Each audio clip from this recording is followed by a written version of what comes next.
Dear students, हम rural development पे third video पे आ चुके हैं और हमने अब तक ये पढ़ा कि भाई अगर इंडिया की ग्रोथ करनी है तो रूरल डेवलपमेंट करनी पड़ेगी। मीन्स गांव की प्रोग्रेस होनी चाहिए, ग्रोथ होनी चाहिए, डेवलपमेंट होनी चाहिए।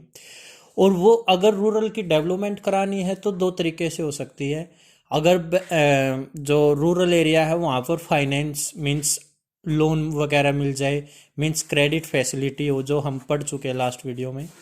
और एक हम मार्केटिंग, मार्केटिंग से भी रूरल डेवलपमेंट हो सकती है। वो कैसे देखते हैं, देखिए बेटा, क्या क्या करना चाहिए to improve agricultural marketing system. एक तो भाई जो मार्केट्स है ना वो रेगुलेटेड होनी चाहिए। इट मीन्स कि फार्मर्स के साथ जो मेल प्रैक्टिसेस होती है, मीन्स उनके साथ जो एक्सप्लॉइटेशन होती है फार्मर्स के साथ, वो रोक देनी चाहिए। वो कौन करते हैं? वो बेटा ब्रोकर्स करते हैं। उनसे ज़्यादा कमीशन चार्ज करने की कोशिश करते हैं। लिखा भी हो देखो रेगुलेटेड मार्केट्स में, to protect farmers from malpractices of sellers and brokers. जो सेलर्स होते हैं और ब्रोकर्स होते हैं उनकी मेल प्रैक्टिस से बचाने के लिए हर स्टेप उठाया जाना चाहिए गवर्नमेंट के जरिए। नेक्स्ट है इंफ्रास्ट्रक्चर फैसिलिटी। फार्मर्स को स्टोर अपना प्रोडक्ट बनाने के बाद स्टोरेज करने में प्रॉब्लम होती है तो वेयर हाउसिंग। अच्छा, ट्रांसपोर्टेशन की प्रॉब्लम होती है। अगर वो प्रोडक्ट बना भी लेते हैं तो उसको बेचने के लिए, मीन्स अगर वो प्रोडक्शन कर भी लेते हैं किसी चीज़ को, उसको बेचने के लिए रोड वगैरह गांव में कम बने हुए हैं। हालांकि अब धीरे धीरे हर गांव में सड़क या रोड बन रहे हैं बेटा, बट अगर नहीं है तो रोड फैसिलिटी भी होनी चाहिए। नेक्स्ट है कोऑपरेटिव मार्केटिंग। इसमें क्या है कि भाई फार्मर्स के लिए एक मार्केट, कम से कम मार्केट प्राइस होना चाहिए कि भाई इस प्राइस पे तो सेल करेंगे प्रोडक्ट, इससे कम पे सेल नहीं करेंगे। तो लिखा भी हुआ है to realise fair market price for farmers product. और डिफरेंट पॉलिसीज इंस्ट्रूमेंट्स क्या हो सकते हैं? मिनिमम सपोर्ट प्राइस, एमएसपी भी बोलते हैं इसको, मिनिमम सपोर्ट प्राइस। फार्मर्स को मिनिमम इतना प्राइस तो अपने प्रोडक्ट के लिए मिलेगा, ये होना चाहिए। बफर स्टॉक होना चाहिए फार्मर्स के लिए।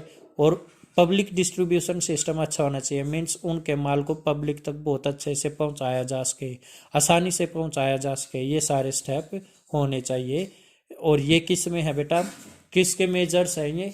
एग्रीकल्चरल मार्केटिंग सिस्टम को इम्प्रूव करने के मेजर्स है। ठीक है ये बात। चलिए अब आगे चलते हैं बेटा। नेक्स्ट टॉपिक है diversification of agricultural system. Diversification of agricultural system में हम क्या पढ़ेंगे कि एग्रीकल्चर के साथ साथ और क्या काम किया जा सकता है फार्मर्स के जरिए ताकि वो रूरल डेवलपमेंट में हेल्पफुल हो सके। मीन्स रूरल डेवलपमेंट के लिए एग्रीकल्चर से अलग और क्या क्या किया जा सकता है। देखो एक बार, एक तो ये जरूरी है डाइवर्सिफिकेशन इन एग्रीकल्चर। जरूरी क्यों है? इसके रीज़न क्या है? इसका एक रीज़न ये है भाई, एग्रीकल्चर पे ही डिपेंड होना रिस्की हो सकता है। मान लो किसी साल कोई नेचुरल कैलेमिटी हो गई जिससे आपकी फसल खराब हो गई, इसका मतलब क्या हुआ? आपका जो एग्रीकल्चर से इनकम होना था वो जीरो हो गया, वो नहीं आएगा तो आप सफ़र करोगे, बहुत प्रॉब्लम हो जाएगी। इसलिए बोलते हैं केवल एग्रीकल्चर पे तो डिपेंडेंट मत रहो। दूसरा ये हो जाएगा बेनिफिट कि आपको और भी एम्प्लॉयमेंट के चांस मिलेंगे। मीन्स आपको एम्प्लॉयमेंट, रोजगार मिलने के चांस बढ़ जाएंगे जिससे आपकी इनकम बढ़ जाएगी। तो बेटा टाइप्स ऑफ डाइवर्सिफिकेशन क्या हो सकते हैं? इसको टू पार्ट्स में डिवाइड कर रखा है, एक तो क्रॉप प्रोडक्शन और एक प्रोडक्टिव एक्टिविटीज। क्रॉप प्रोडक्शन में क्या क्या आएगा? देखो देखो अगर खेतों में आप केवल एक टाइप की फसल करते हो तो इसमें ये बोल रखा है भाई एक टाइप की फसल मत करो, दूसरे टाइप की भी करो। एग्जाम्पल, आप गेहूं चावल ही उगाते हो पूरे साल, ये बोल रहा है गेहूं चावल मत उगाओ। आप बेटा गन्ने की भी खेती करो, सब्जियों की, फूल की, इन सब की भी खेती करना स्टार्ट कर दो ताकि आपको क्रॉप प्रोडक्शन एक एक पे ही डिपेंड ना रहो, आप और दूसरी भी फसल करो जिससे क्या पता आपको ज़्यादा इनकम हो जाए। देखो लिखा भी हुआ है shifting from single cropping system to multi cropping system. ठीक है। अच्छा, फूड ग्रेन के साथ साथ कैश क्रॉप भी उगाओ। मीन्स फूड ग्रेन तो आप अपने खाने के लिए, गेहूं तो आप अपने खाने के लिए उगाओगे, तो कैश क्रॉप इतने गेहूं उगाओ कि खाने के साथ साथ बेच भी इसको, या कोई ऐसी फसल जैसे कॉटन वगैरह की फसल करो जिसको बेचकर आपके पास जल्दी से पैसा आ जाए। क्लियर है? और बेटा प्रोडक्टिव एक्टिविटीज़ में क्या आएंगी जिनको हम नॉन फार्मिंग एक्टिविटीज़ भी बोलते हैं? एनिमल हस्बेंड्रीज। मीन बेटा बेटा इस ये इनडायरेक्टली जो प्रोडक्टिव एक्टिविटीज मैं बताऊंगा ना, ये कहीं ना कहीं इनडायरेक्टली वे में एग्रीकल्चर से ही डिपेंडेंट से रिलेटेड है। देखना कैसे। एनिमल हस्बेंड्री, बेटा अगर कोई पशुओं को पालता है तो पशुओं के लिए भी उसको एग्रीकल्चर की नीड पड़ेगी, खेत से ही तो उनके लिए चारा लेके आएगा। तो एनिमल हस्बेंड्री मीन्स ये काम कर सकते हो इनकम के लिए। आप क्या करते हो, मान लो आपके पास 2-3 गाय हैं, उनका दूध निकाल के आप आराम से बेच सकते हो, ठीक है, तो ये आ जाएगा। डेयरी कर सकते हो बेटा, डेयरी में भी बहुत सारे पशु पाले जाते हैं जिनसे आप दूध, मक्खन, घी ये चीज़ें बेच सकते हो।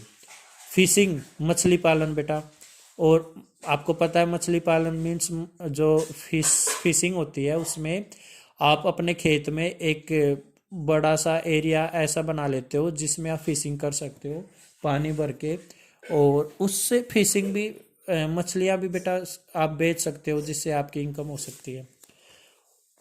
हॉर्टिकल्चर और नेक्स्ट है इंफॉर्मेशन टेक्नोलॉजी। अब ये हॉर्टिकल्चर आपको नहीं पता होगा, ये बता देता हूँ, देखो एक बार।